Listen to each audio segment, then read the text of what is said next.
Welcome back नाज़रीन। Breaking news आया मां सां शेयर कर रहे हैं। पीपी जो 57 यौम तासीस जो जलसो रेलवे ग्राउंड में थींदो। पीपी अॻवान सईद गनी जो इहो चवणु आहे। जलसो पहिरीं नेशनल पार्क में मुनक़िद थियणो हो। सूबा वज़ीर जो चवणु आहे कुझु सबबनि जे करे जलसे जो हंधि तब्दील करे रेलवे ग्राउंड काला पुल ते रखियो वियो आहे। 30 नवंबर ते थींदड़ यौम तासीस जो जलसो कराची जो तारीख़ी जलसो हूंदो। सूबा वज़ीर सईद गनी जो चवणु आहे जलसे के PP chairman Bilawal Bhutto Zardari video link ज़रिए ख़िताब कंदो। पीपी वाहिद सियासी जमायत आहे जंहिं 57 सालनि खां बिना रंग नस्ल ऐं मज़हब जे अवाम जी ख़िदमत कई आहे।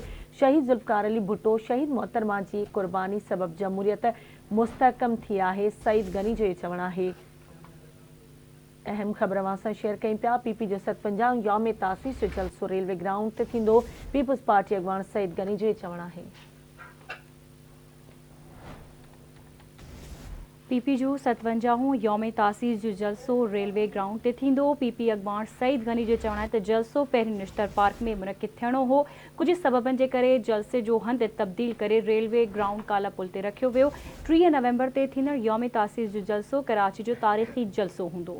तफ़सील मालूम कंदासीं आवाज़ जे रिपोर्टर आमिर सुप्रो खान जी। आमिर, कहिड़ा तफ़सील आहिनि, आगाह कजो।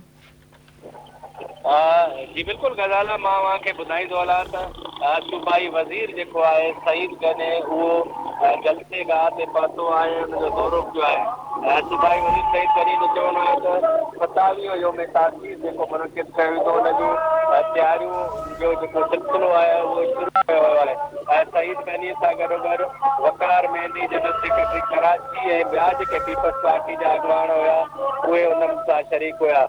सूबाई वज़ीर इहो बि चयो आहे त हीउ जलसो नेशनल पार्क ते थियणो पर कंहिं सबबनि जे करे जेको आहे हीउ जलसे जो जेकी जॻह आहे उहा तब्दील कई वई आहे। नई जॻह जेकी आहे उहा रेलवे ग्राउंड ते मुनक़िद कई वई आहे। हीउ जलसो शाम जो 30 तारीख़ ते 4 वॻे जेको आहे शुरू थींदो, जेके वीडियो लिंक जे ज़रिए पाकिस्तान पीपल्स पार्टी जो चेयरमैन बिलावल भुट्टो ज़रदारी पिणु ख़िताब कंदो। ठीकु आहे आमिर, तव्हांजी महिरबानी अपडेट करण जे लाइ।